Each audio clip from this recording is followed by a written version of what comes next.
Jackets lose 2-1 to the Tampa Bay Lightning in game number 4 and are now on the brink of elimination. This looked more like a classic Blue Jackets game where they outshoot the opponent, just didn't score. Power play looked bad like normal. Corp made some unreal saves to even keep it within 1, but the forward group just couldn't come through for him. And now they're on the brink of elimination. Now, there's a couple questionable hits in this game. We're going to talk about them first. First, the Foligno hit on Sergachev. Real time is the only time I've seen it. I have not seen a replay of it. But to me, it looked like a classic play where the players go into the boards. Foligno is on the back and he just pushes him into the boards. I could be completely wrong with that. I have not seen a replay with that. I've only seen the real-time thing. So if I'm wrong, I'm sorry. The second one was PLD, who actually happened to be first, hitting Clorn from behind. That one looked dangerous. I thought he was going to get 5. I think he should have got a 5. But at the same time, I don't think it's suspension worthy. I think it was one of those plays where they're coming in. PLD didn't fully extend. He gave him a little shove, yes, I'll give you that.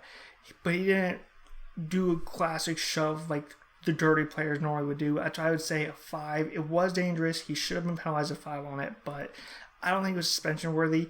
Clorn got up. He played the rest of the game. He didn't miss a shift, so I think that's going to come into a little bit as well. I think it was more of PLD get caught off guard and maybe thought he was a little bit close to the boards and was just trying to check him into the boards. I don't know what he was thinking there, but it was still dangerous. He should have been penalized for it more. But starting off, first period, Jackets come out. They have some life, and they look much better than they looked in Game 3. They're in the offensive zone. They're moving the puck around. They're getting some chances. Borkstrand texts the PLD line. Looks really good. They're getting some shots. They're getting Z and Seth activated into it. Everybody's moving around. It looks really great. One point, Zach gets the puck. He goes down, cuts towards the front of the net, shoots it. Vasilevsky makes a save. Rebound goes right to Borkstrand. Borkstrand picks up past Vasilevsky. Jackets lead 1-0. Borkstrand's third goal of the playoffs. And then Tampa Bay goes, we are going to challenge for offsides. So we wind it back 41 seconds all the way to when they enter the zone.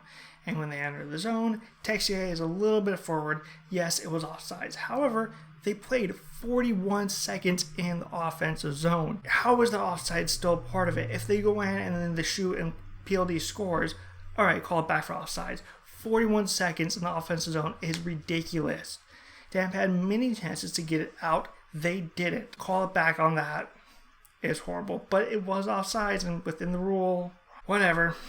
Jackets need to continue that. And the Jackets should have continued off of that. They should have gone, we scored first, let's continue to do what we did there. They tried to do that a little bit, but Tampa used the goal reversal as momentum, and they started to come out to Columbus. For a lot of the first period, though, back and forth, goalies making saves. Other than the Borkstrand no goal, nothing happens. And so we had this first intermission tied at 0. Come out for the second period. Tampa has the puck. They enter the offensive zone. They dump it down. Corpy goes out, tries to knock it down. Really can't do that. Gavrikov and Savard get the puck behind the net. They're trying to get it out. Coleman ends up getting it, and he makes a pass over to Barclay Goodrow, who pits it on net. Now, crazy thing about this play.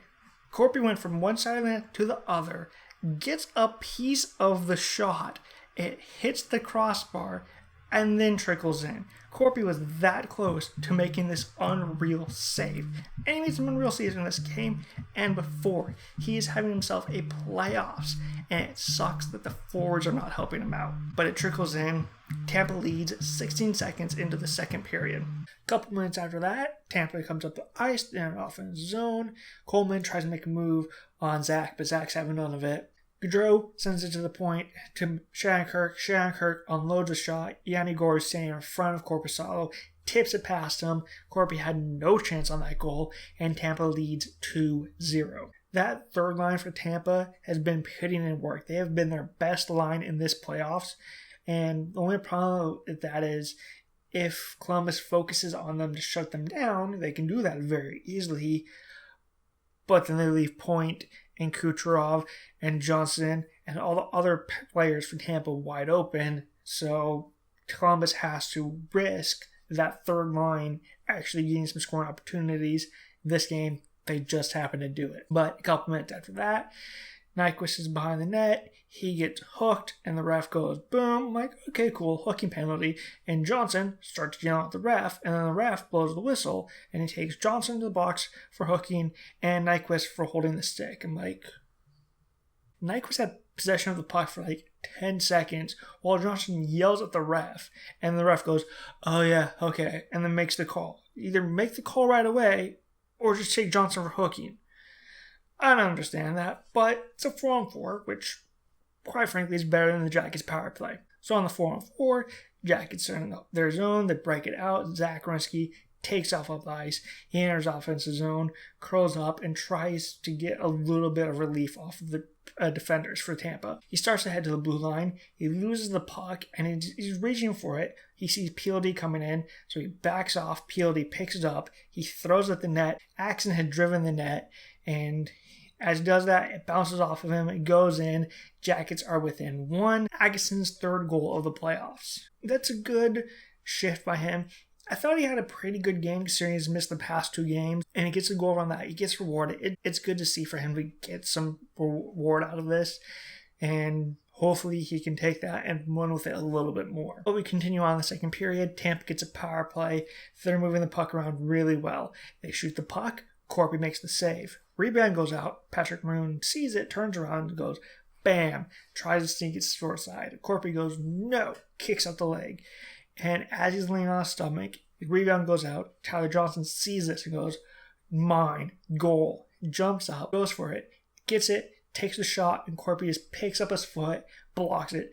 3 incredible saves. Bam, bam, bam. And Tampa cannot score on the power play. Jackets end up killing it off. And for the rest of the second period, Jackets would have some push, Tampa would have some push, but nobody could solve the goalies. And so we head to the third period with Tampa up 2-1. Come out for the third period.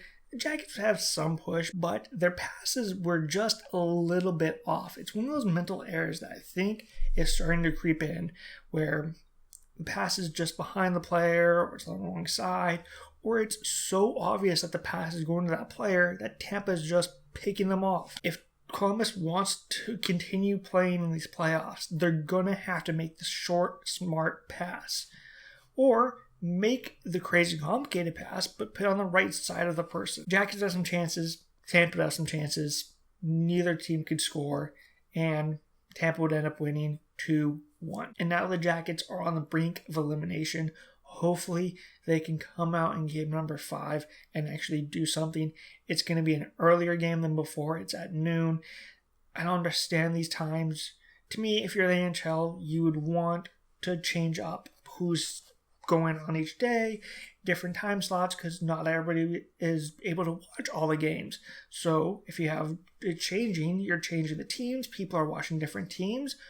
Who knows what happens from there, fan-wise. But the NHL is determined to have everybody constantly go at the exact same times, in the exact same order. Makes no sense to me. That'll be it for this video. Thank you for watching. Click like and subscribe, all that fun stuff. And until next time, when the Jackets play the Tampa Bay Lightning in game number 5 of the Stanley Cup playoffs, I will see you later.